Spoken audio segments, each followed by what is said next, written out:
The NFL schedules have been released, and the Cowboys kick things off with the first game of the NFL season going up against the reigning Super Bowl champs. We'll break down the Cowboys schedule and much more coming up on The Blitz.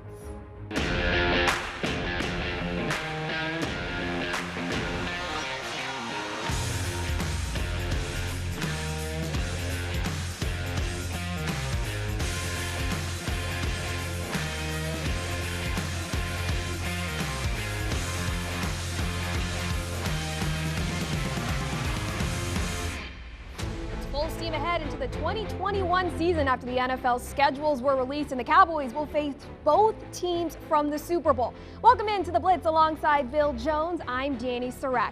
Bill, the biggest change of the schedule for the Cowboys and every team, there's now 17 games, which is good news for the Cowboys because for their fans at least, no more 8-8 seasons.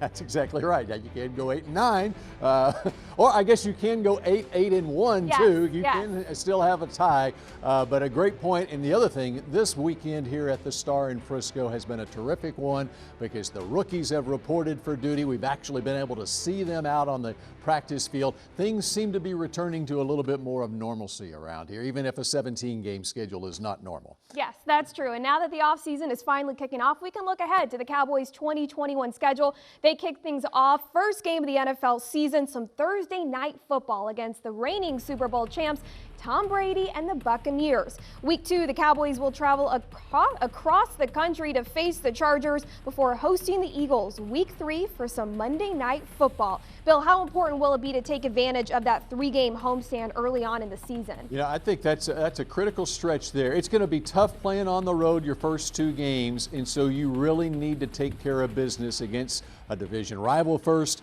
in Philadelphia, and then as well against Carolina and the New York Giants, another division rival, especially when you look at the quarterbacks with Jalen Hurts, the starting quarterback for the Eagles, Sam Darnold, 1-0 in his career against Dallas at Carolina now, and Daniel Jones.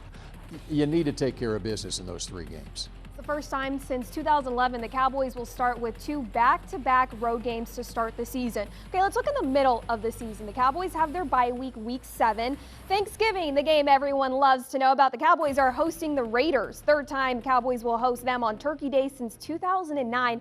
However, the week before that, Cowboys are in Kansas City. It's the first time they'll face former NFL MVP Patrick Mahomes.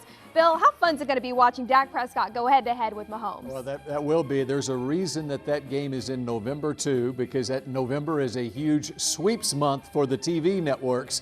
And so they made sure that this was going to be a November game, much like the matchup with Tom Brady to kick off the season. A lot of anticipation. Now we'll see where both teams are come November. Pretty good idea that Kansas City's going to be there, assuming Mahomes stays healthy. And the Cowboys should be there, too, assuming Dak stays healthy this year, and the offensive line as well. So what a great matchup leading into Thanksgiving week.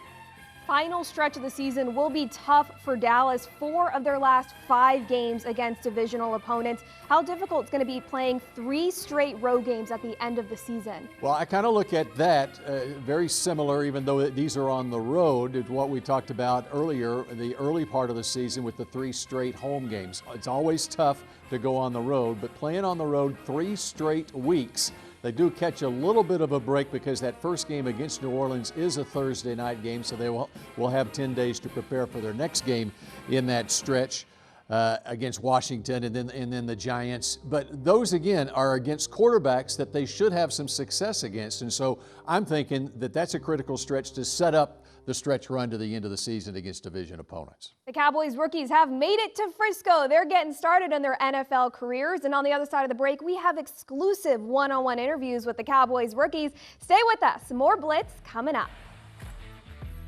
The Dallas Cowboys Blitz is brought to you by AT&T, the official 5G innovation partner of the Dallas Cowboys. And by the Dallas Cowboys Football Club. Tour AT&T Stadium, the home of the Dallas Cowboys. Tours are available daily. For details, visit attstadium.com/tours.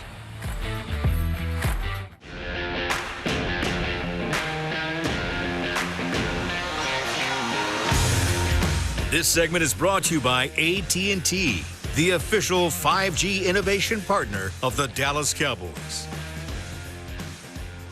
Welcome back into the Blitz. The Cowboys focused heavily on defense in this year's draft. 8 of their 11 rookies on the defensive side of the ball. All the rookies are now here at the Star in Frisco for rookie minicamp, which took place over the weekend.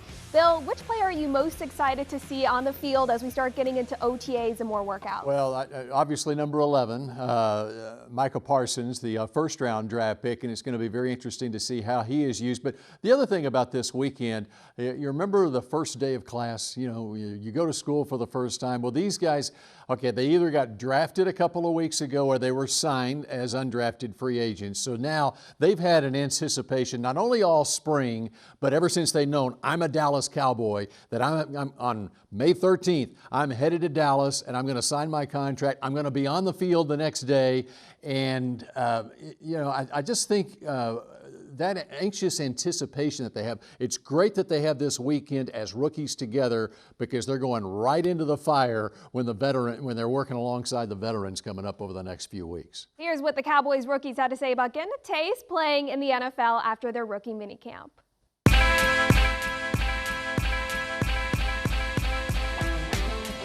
Right now I'm at Mike linebacker, and looking at the playbook. This is a position for me to go sideline to sideline, make a lot of plays, and not trying to make the same mistakes twice. Really just keep learning and growing. That's the only thing I can do right now, and just get better every day. It's been great. I just seen my boy Big Q. He bigger than I thought. Some like on Zoom, we're all rookies, so there's no hierarchy going on here. The draft is the draft. We're all here. We're all starting on even footing. The only thing is somebody's getting a bigger signing bonus at the end of the day. That's it. I feel like a kid in his dream, in here, been around. But still at the same time knowing the mission ahead. With Kelvin, they getting a dog, a fiery player, that's enjoy competition. And, he's physical, he come down and play and run. So they just getting a great player, all around good player. Draft status, it really don't matter at this point. I'm ready to get to work with my team, but it's a blessing to be in this position. It's a blessing to get picked second round. We all came in, maybe different spots, but, we all here to work in one football game. So, I look at everyone equal. We all trying to earn a job here and win a Super Bowl. We just heard Micah Parsons mention the plan is for him to play at middle linebacker. Bill, why is that a good fit for him? Well, I think right off the bat, that's where you want him to learn is at the middle linebacker position because he's getting the full load there as far as learning. And then we'll see how it goes when he mixes in with the veterans, with Leighton Vander Esch and Jalen Smith. It remains to be seen where all the pieces of the puzzle are going to fit together when they go to Tampa and play the Buccaneers the first game of the regular season. But to get things started, you want him to learn everything there is to learn about this defense from the middle linebacker position because who knows, with injuries and stuff, they may have the plan all along that he's going to play Mike and Jalen's going to move or Leighton's going to move.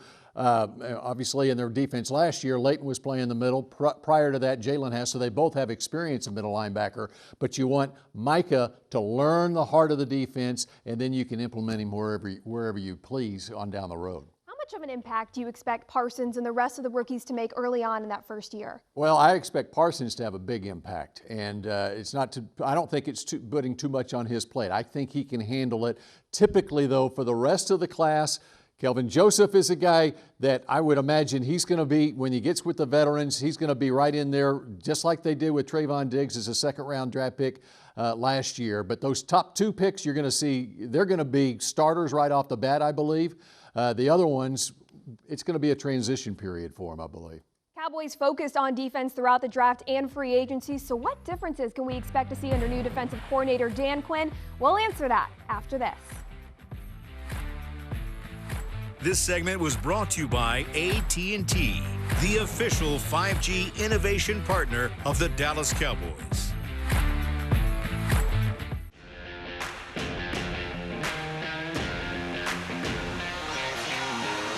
Dan Quinn was hired by the Cowboys as their new defensive coordinator in January, 4 months after being let go by Atlanta as their head coach and an 0-5 start to the season. Quinn is no stranger to the defensive coordinator role. However, he is taking a new approach this time around after a full 360 evaluation. Quinn says the feedback he's received from coaches and players has already made an impact in his short time here in Dallas.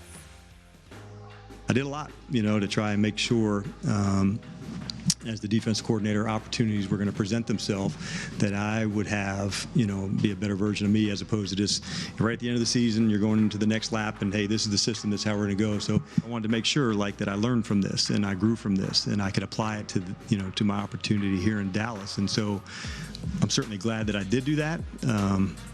Like I said, it wasn't the easiest process to go through, but I'm for damn sure glad that I did it. And I can already tell you it's made me a better coach just by having that feedback. An elementary education major in college, teaching has always been Quinn's love, which is why it never crossed his mind to step away from the game after being let go by Atlanta in September. Standing right on it at the game's on the line, 30 seconds left, I love that more than anything. And so not being a part of that connection and being a part of the team, that was as hard as anything of being out. And so I love that more than anything. And that's why I coach. I love teaching. Some of the most useful lessons Quinn says he's taking into his new role with the Cowboys is to not spread himself too thin and be where his feet are. A decade of experience as an NFL defensive line coach, in addition to his experience as a defensive coordinator, Quinn knows the importance of being focused on the present. Be where your feet are. And in the past, maybe even as I was a D-line coach, I was chasing. I just wanted to be a D coordinator. I've been a D-line coach in the NFL. I've had way more fun and way more success when I was just trying to crush it where I was and having a blast. So where I'm at right now, I'm enjoying it and just honestly just want to be right where my feet are and kicking ass and having a blast with this crew and this team and this organization. Quinn's experienced the highs of this league, winning a Super Bowl with Seattle's Legion of Boom defense as their defensive coordinator. And he's also seen the lows, taking Atlanta to the Super Bowl only to lose their 25-point lead and lose the game. Quinn says much like a player, he has to prove himself as a defensive coordinator here in Dallas. The very best competitive moments in my life have come from prove-it moments. And like all competitors, I very much enjoyed doing that. Expectations for this defense in Dan Quinn's first year, Bill? Because we learned last year when the Cowboys had defensive coordinator Mike Nolan for the first year, it took some time for the Cowboys to adjust to that. And I think that's going to be one of the big keys is what happens over the course of the next few months here. Here's the advantage Dan Quinn has over Mike Nolan last year. He has an off season where this team is going to be on the practice field, and he can teach DeMarcus Lawrence how to be a 3-4 stand-up outside linebacker if he wants him to be that. Leighton Vander Esch, other players on the team. He's aside from the rookies that he got his hands on for the first time this weekend. There was a big setback for this team with the pandemic last year where Mike Nolan last year had to, on the fly, once they all got here for the start of training camp in August, to try to put a whole new defense together. This defense is not going to look that much like last year, unlike last year's defense, Danny, because it's a hybrid 4-3-3-4 look.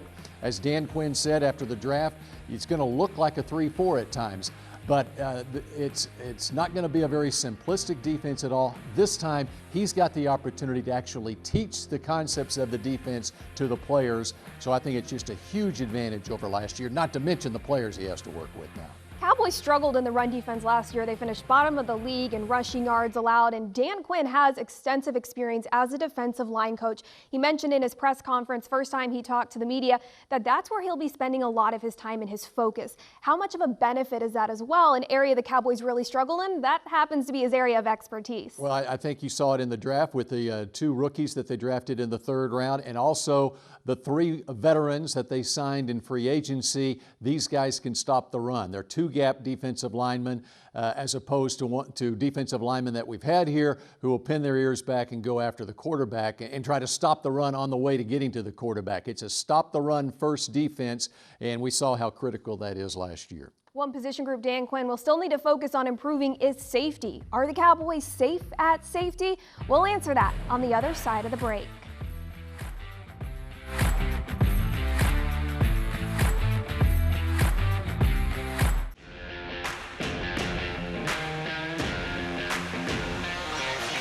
Welcome back into the Blitz. The Cowboys have focused on bolstering their defense this offseason. However, safety is still a concern for this team. The Cowboys waited until the 7th round to address the position when they took defensive back Israel Mukuamu. However, they did lose starter Xavier Woods to the Vikings in free agency. Bill, how concerned are you with the depth of this safety group? Well, the main acquisition that they had at the safety position, well, there are a couple actually. You see DeMonte Kazee there, and they also signed Keanu Neal from Atlanta, who's going to start off working at linebacker, but I can see him playing some box safety as well on this team. Kazee is going to be the key there because of the injury that he suffered last year.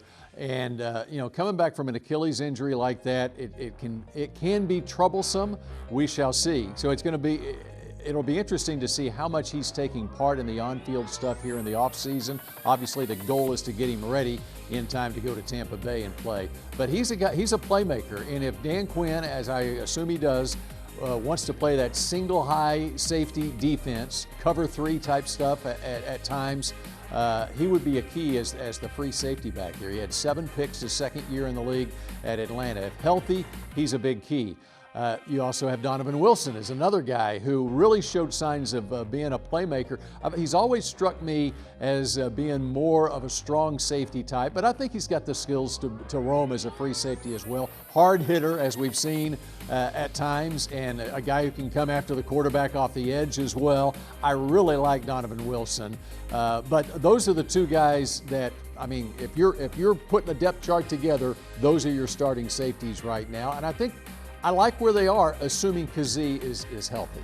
It does help Kazee has experience with defensive coordinator Dan Quinn. Kazee spent the last 4 years in Atlanta and in 2018 was the NFL co-leader in interceptions. If the projected starters are Kazee and Wilson, who do you foresee giving them some competition for a starting role? Well, it's going to be interesting. You mentioned Izzy Mukuamu, the 7th round draft pick out of South Carolina.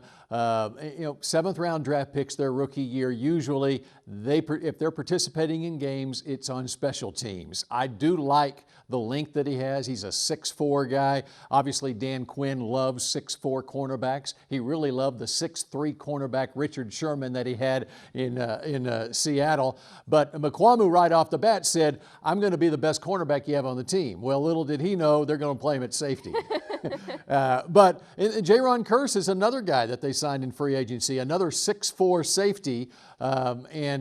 So don't forget about Darian Thompson as well, who's a holdover from last year. He's a former 3rd round draft pick. And so they do have some candidates, but the starters are the key. It's Kazee and it's Donovan Wilson, I think. I think they're going to have every opportunity, but they're going to use multiple safeties too and throw Keanu Neal into that mix as well. Should the Cowboys continue looking for another veteran safety to add to their roster before training camp? I think you just kind of wait and see on that. We'll see how things play out. I don't think that it's necessary at this point. You want to see what you have in stock right now. There's obviously the salary cap concerns. Some people talking about Jeff Heath was let go by the Raiders last week, and we'll see where that is going forward. But you just don't know as the offseason goes on where you might have some depth issues, where you might have some injury issues. You want to give these guys an opportunity. I think they have enough right now, again, assuming Kazee is healthy, that they'll be able to be, I think, stronger at the safety position than they have been the last couple of years. Rookie minicamp is done. We'll share with you some more important offseason dates to know ahead of this 2021 season kicking off in September. Stay with us.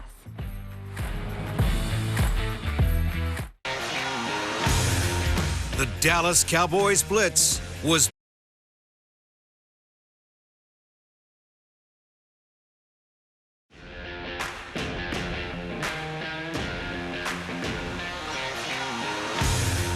The Dallas Cowboys Blitz was brought to you by AT&T, the official 5G innovation partner of the Dallas Cowboys, and by the Dallas Cowboys Football Club. Tour AT&T Stadium, the home of the Dallas Cowboys. Tours are available daily. For details, visit attstadium.com/tours. Before the Cowboys kick off their season September 9th in Tampa Bay, Bill, we got to get through the offseason. Rookie minicamp is done. These are the important dates looking ahead, starting with those OTAs.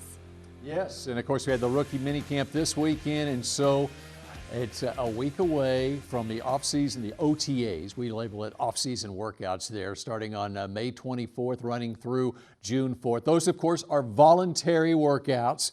There is the mandatory minicamp coming up. That's a mandatory minicamp coming up next month. I just love the return to normalcy around here. We actually aren't going to be flying blind into this season. We're going to be able to find out what the coaches think about these players and even get a glimpse of them out on the practice field here before training camp. And the bonus game for the Cowboys, the Hall of Fame game, also happened this year. The Cowboys didn't get to have that last year. Yep, and so they get the extra preseason game. The key there is they actually get to report to training camp earlier than their first regular season opponent Tampa Bay does, because they're playing that Thursday preseason game against the Pittsburgh Steelers. Stay tuned to DallasCowboys.com for all your offseason updates. For Bill Jones, I'm Dani Sureck. Thanks for tuning in to The Blitz.